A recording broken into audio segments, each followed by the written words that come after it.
Road భద్రత పాటిద్దాం ఆనందంగా జీవితం. కంచి కామాక్షి అమ్మవారి టెంపుల్ని అయితే మనం ఈ వీడియోలో అయితే చూస్తున్నాం. తమిళనాడు కంచి కామాక్షి అమ్మవారి టెంపుల్, కాంచీపురం. రోడ్డు భద్రత పాటిద్దాం ఆనందంగా జీవితం. మొదటి రోజు తిరుత్తని ప్రయాణం ముగించుకొని అదే రోజు అరక్కోణం మీదుగా కాంచీపురం అయితే చేరుకోవడం అయితే జరిగింది. ఇప్పుడు మనం చూస్తుంది కంచి కామాక్షి అమ్మవారి ఆలయం. చాలా అంటే చాలా అద్భుతంగా ఉంటుంది. నేను మొట్టమొదటిసారి ఈ ఆలయానికి 2010 ఆ టైంలో అయితే రావడం జరిగింది.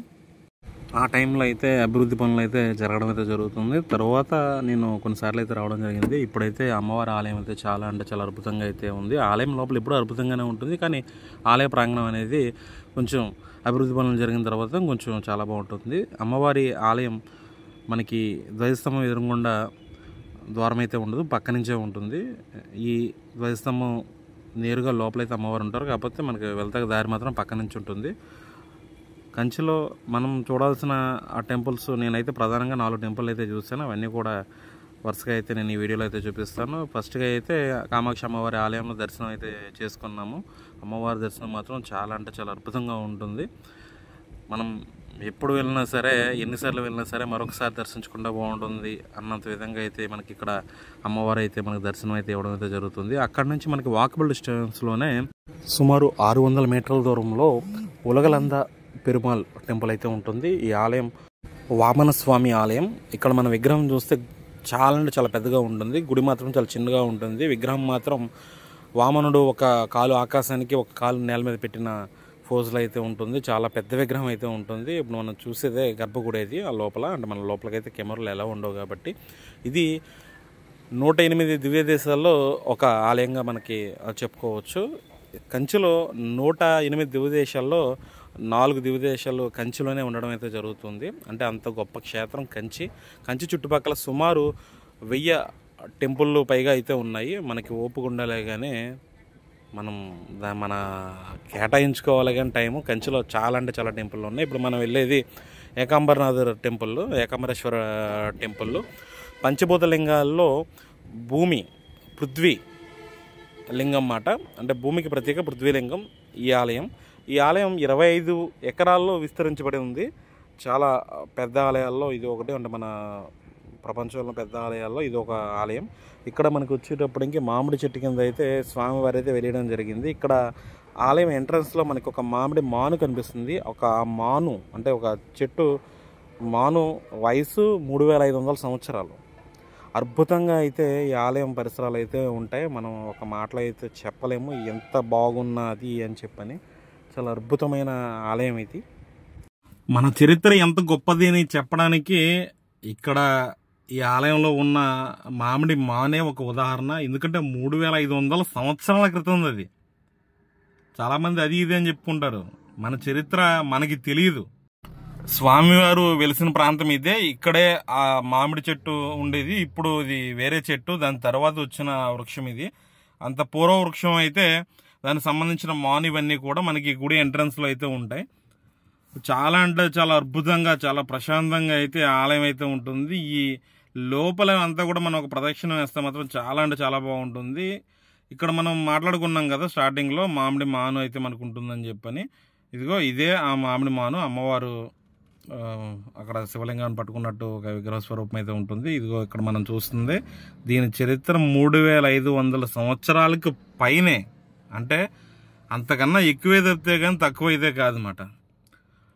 ఇక్కడ మనం ఆలయ ప్రాంగణంలో అంటే ఆ లోపల నుంచి మనం బయటకు వచ్చిన తర్వాత ఇక్కడ పక్కన కోనేరు ఇవన్నీ కూడా చాలా అంటే చాలా బాగుంటాయి. మనం పంచభూత లింగాల గురించి చెప్పుకుంటే ఇక్కడ పృథ్వీలింగం కంచి, వాయులింగం శ్రీకాళహస్తి, చిదంబరం ఆకాశలింగం, అరుణాచలం అగ్నిలింగం, జంబుకేశ్వరం తిరుచి దగ్గర శ్రీరంగం, అక్కడేమో జలలింగం. ఈ రకంగా ఉంటుంది. ఈ ఆలయాన్ని అయితే మేము సందర్శించి ఇక్కడ నుంచి మరొక ఆలయానికి అయితే వెళ్తున్నాం. ఇప్పుడు ఇక్కడ మనం కంచిలో అయితే 3 ఆలయాలు అయితే చూసాం. ఆఖరిది వరదరాజు పెరుమాళ్ ఆలయము. ఇదైతే చాలా అంటే చాలా బాగుంటుంది. చాలా మంది కంచి వెళ్తే మిస్ కాకుండా వచ్చే ఆలయం ఇది. ఎందుకు అంటే మన వాళ్ళందరికీ కూడా, ముఖ్యంగా తెలుగు ప్రజలకి ఏంటంటే బల్లి మీద పడితే దోషం అని చెప్పని అంటారు కదా. అక్కడ కంచి వెళ్ళిన వాళ్ళు ఎవరైనా సరే బల్లిని ముట్టుకుని వచ్చావని అడుగుతారన్నమాట. బంగారు బల్లి, వెండి బల్లి, సూర్యచంద్రుల విగ్రహాలు అయితే అంటే ఒక ప్రతిమలు అయితే అక్కడ ఉంటాయి, వాటిని ముట్టుకు రావడం. ఇక్కడ ఒక మండపం లెఫ్ట్ సైడ్లో ఉంటుంది, చాలా అద్భుతంగా అయితే ఉంటుంది. ఇక్కడ గొలుసు, రాతి గొలుసుని అయితే మనం ఇక్కడ చూడొచ్చు. ఈ మండపం ఆనాటి శిల్పుల పనితనానికి ఒక మచ్చుతునగా అని చెప్పొచ్చు. ఎందుకంటే ఇక్కడ చాలా విస్తీర్ణంలో, చాలా విశాలంగా ఆలయాలను అయితే నిర్మించడం అయితే జరిగింది. ఏ ఆలయం చూసినా, ఏ మండపాలు చూసినా కూడా శిల్పాల సౌందర్యంతో నిండిపోయి ఉంటాయి. అదే కూడా ఒక చిన్న ఆలయం, చిన్న ప్రాంగణం కూడా కాదు, చాలా పెద్ద పెద్ద ప్రాంగణాలు. అసలు అలాగేలాగా ఒక మాటల్లో అయితే చెప్పలేము. ఆనాటి రాజులు మన ఆలయాలని, హిందూ ఆలయాలని ఏ రకంగా పోషించారు అనేది మనం ఈ ఆలయాలను చూసి అయితే మనం చెప్పొచ్చు.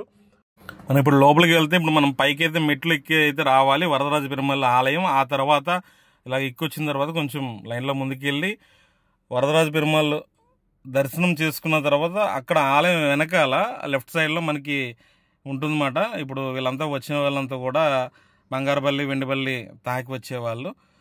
వరదరాజ పెరుమాళ్ ఆలయానికి ఆలయం వెనక వైపు నుంచి పై అంతస్తుకి దారి ఉంటుంది, అది మనం గమనించాలి. దీన్నే విష్ణుగంజ్ అని కూడా అంటారు. పక్కన అమ్మవారి ఆలయంలో ఒక మండపం అయితే తాంబేల ఆకారంలో ఉంటుంది. అది చిన్నగా చాలా అంటే చాలా చక్కగా ఉంటుంది. అంటే లోపల వీడియో తీయడానికైతే అనుమతి అయితే ఉండదు, కానీ ఏదో కొంచెం ఒక వీడియో అయితే తీయడం అయితే జరిగింది. ఇది మన కంచి యాత్రకు సంబంధించిన వివరాలు. ఈ 4 టెంపుల్ని మేమైతే సందర్శించడం అయితే జరిగింది. చాలా అద్భుతంగా అయితే మనకి తమిళనాడులో ఉన్న ఆలయాలు అయితే ఉంటాయి. ఆలయాలు, ఆలయ ప్రాంగణాలు, అదేవిధంగా శిల్పాలన్నీ కూడా చాలా అద్భుతంగా అబ్బురపరిచేలాగా అయితే ఉంటాయి. ఇప్పుడు ఇక్కడి నుంచి మా తర్వాతి ప్రయాణం మహాబలిపురం.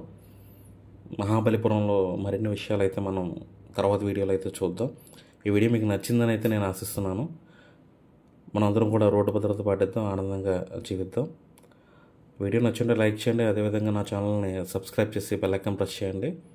కుదిరితే మీ అభిప్రాయాన్ని కామెంట్ రూపంలో తెలియజేయండి.